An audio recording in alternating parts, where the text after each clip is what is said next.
It's that time again. Yo, we got a full week of Hillside work. But tonight, we setting it off with Class 95.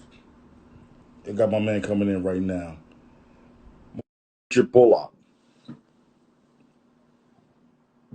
He should be coming in any second now.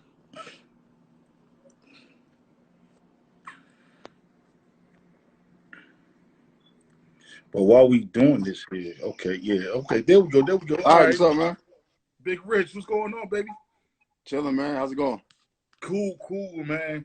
Yo, I just wanna tell you right now, I appreciate you for being on this show, being on this little platform right now that I have.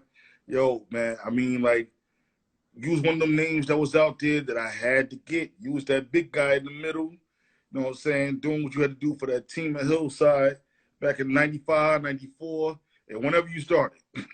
Yeah, man. Yeah, I appreciate you doing this. Definitely for Hillside basketball. It's just the memories and seeing everybody get on and the interviews. Just bring back Yeah, a lot of good stuff, man, with Hillside. right. Definitely appreciate you for doing this. Yo, it's nah. Thank you guys for coming on, for real. Cause I mean, like, without y'all, I would be nothing. I would be doing nothing. I'd be probably asleep right now. This 14 joint, you know. Yeah, man. Yeah, I Yeah. know So that is. let's start off. Let's start off a little bit with Did you play bitty basketball? Yeah, exactly. I played bitty basketball. Calvin Coolidge, right around the corner from my house in the Boondocks, Yeah. they Yeah. had their own league. So that's where I started playing at. And, I got a taste of the other side of Hillside and the talent that they were bringing. Right. Seeing Phil, seeing Kurt, seeing Damian, just the Yeah. talent that they had. I was on the opposite squad with Cornelius, Ahmed. We was nice, but they definitely, the talent, Hillside talent was there. And that's my thing right there, because those guys that you naming, I remember them, but I know it's gonna be hard to contact. But at the end of the day, I'm gonna try to get them. I'm doing Yeah. like right now what I'm doing, Mm-hmm. because them brothers was good too. What I'm doing right Yeah. now, I'm trying to keep everybody in good spirits. You know what I'm saying? Speak Mm-hmm. to guys that I grew up with as well. You know, Yeah. y'all are my bigger brothers. Y'all are my older brothers. Yeah, no doubt. No doubt. Yeah, and So Calvin Coolidge to me was the Mecca.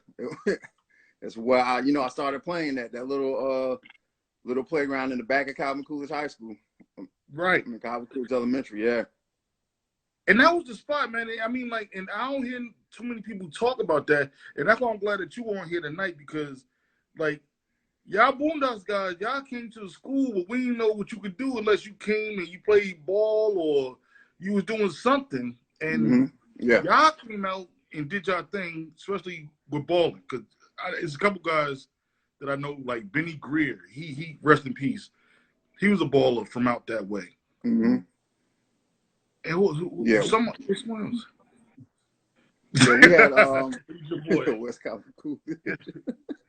Yes, in the Boondocks. Yeah, The other yeah, side. it's in Once the you go dock. down Route 22 past ShopRite, you're Yeah, in the Boondocks. yeah. And also, Rich, I just want to tell you, man. Like, I remember you, like I remember you being a integral part of that team too, man. In terms of just like being the big man, getting the rebounds, doing some dirty work. You know, Mm-hmm. that's what I remember about you. I remember everybody like yesterday, but we in our 30s, 40s, Yeah. Mm-hmm. 50s. You know.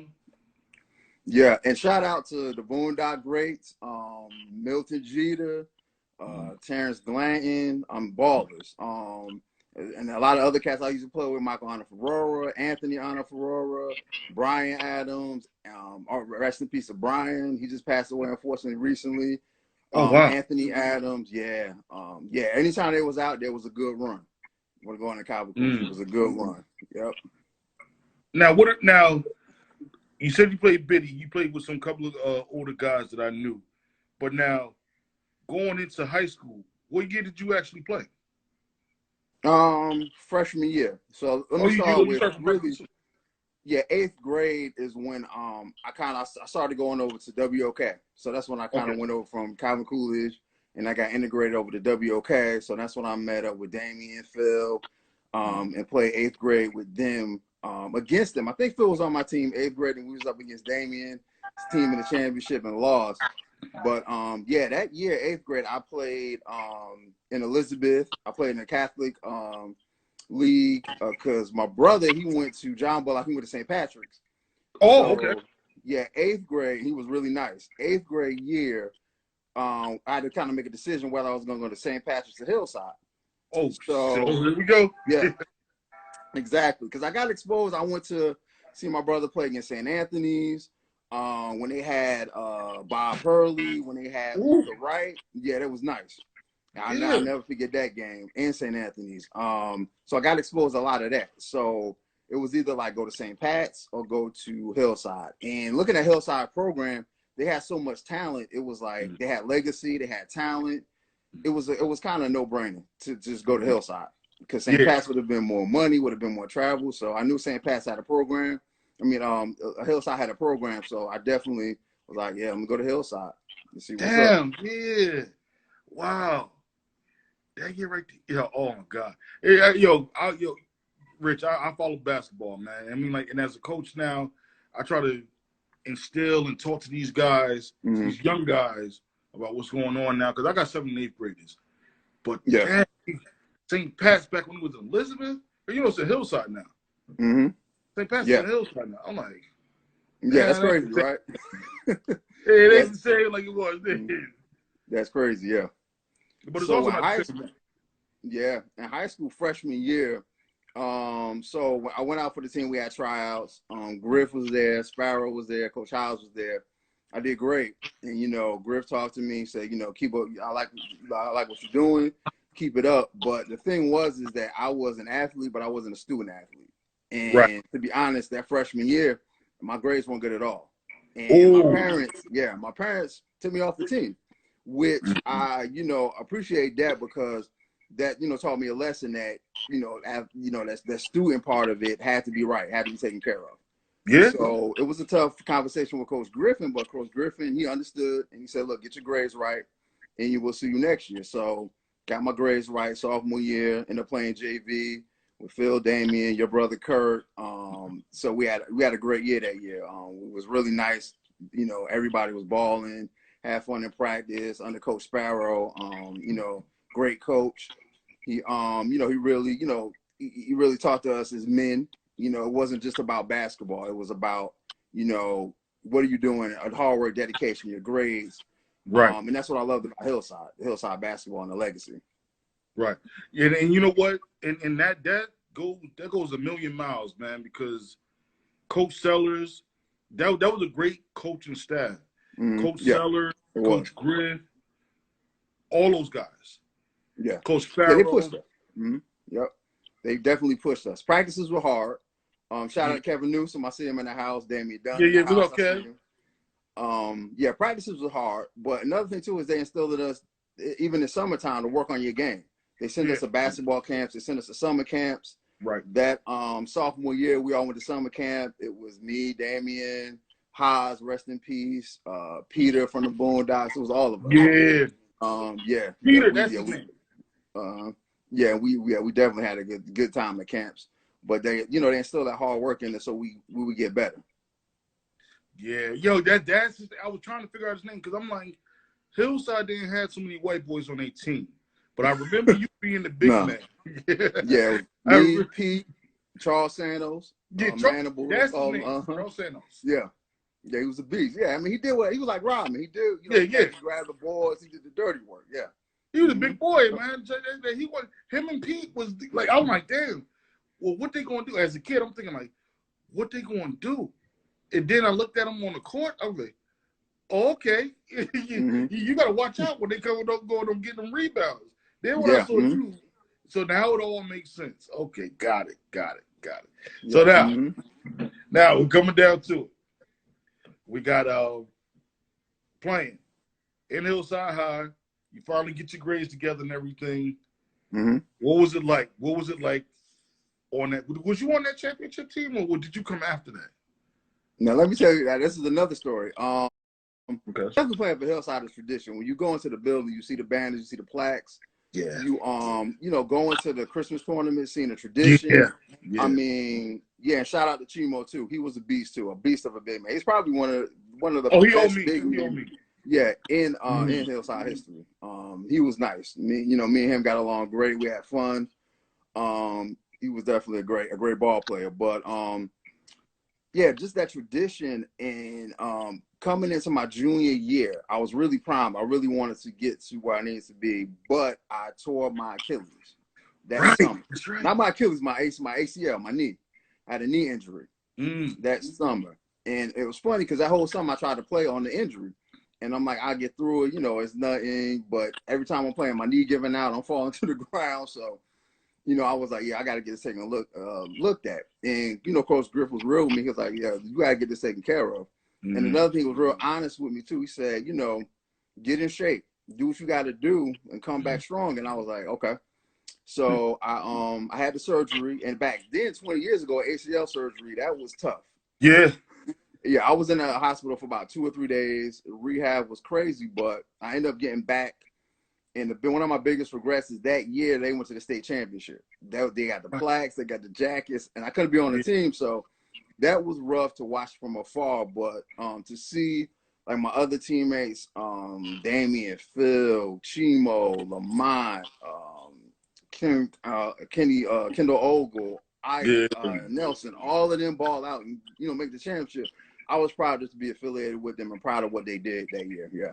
For sure. Yeah, no, you damn, that's what happened. Because I was always like, and that this was me as a kid, again, young and dumb. Like, you got this thing on his leg, man. I'm like, he really got hurt like that? Yeah, back then, like, the RoboCop brace. Yeah, it was like the brace was, the joint, it was for real. But that was uncomfortable to play with, I'm sure it was, when you did. Yeah, it was. And that kind of, got with my psyche a little bit.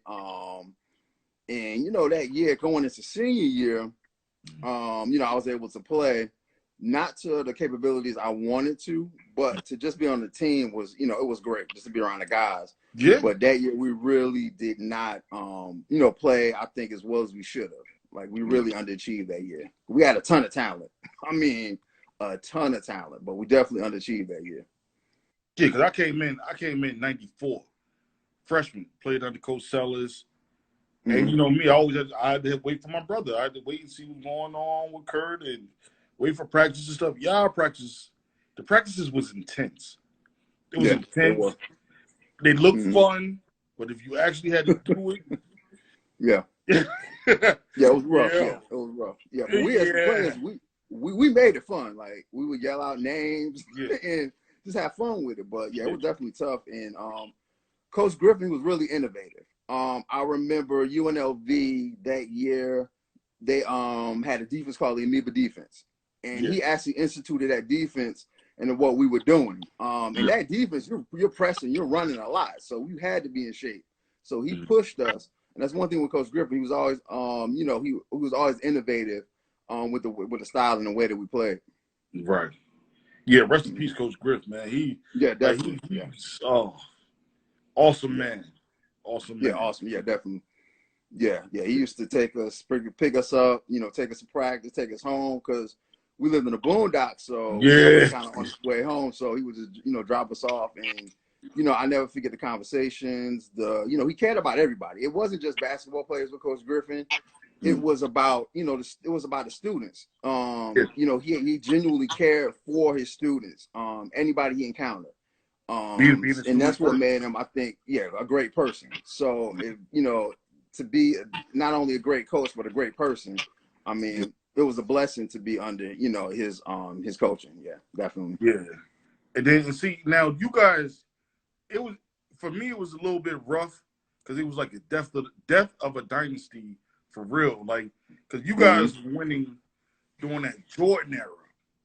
And you guys were like, oh, my God. Packed houses. Every time you turn around, you go into a Christmas tournament. Every time, I remember because I had to travel behind. And I'm like, damn. So when I'm like, is this going to be like this when I get there? And then it turns out, nah, coach after coach after coach after coach, and eligibility, so like it was rough, man. But we still had guys there that made it Yeah. fun. Talent. You know, you played, and it was cool. It was cool to me, but it wasn't like the way you guys played though. Yeah, the ball was raised so high. I mean, coming behind Lamont and that team, it was so high that we were that it was tough for us. But I think if we'd have had a little bit more time to play together as a team, I think we would have been able to do greater things that following year if we just had extra time. But yeah, it was tough to follow. And definitely coaches move on. So yeah, it was rough. Yeah, it was really rough. After you guys left, it was like really rough. We had I had Jason Freeman on here last week. Yeah, I saw and that. He reminded me we had Sellers first. Sellers was like the original. Yeah, that came down that you knew from Griff. Yeah. So Sellers came down, and he was still there. Then I think he got more focused on football or whatever. He tinkered off. Then we had Sparrow. Sparrow came, not Sparrow, Severa. Excuse me. We had Coach Severa. He was cool, man. He let you play. Then he didn't last. Then you had Blasey. That was my last year. I was ineligible. I was just like, he didn't like me.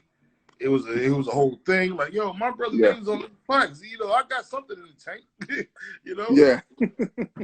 But it went like that. It just went differently. But as a coach and as a new coach coming in, you got to recognize talent and you got to recognize like who's going to play and who's ready for your system. Yeah. So that's the way I took it. No beef, no nothing like that. Yeah. With this guy.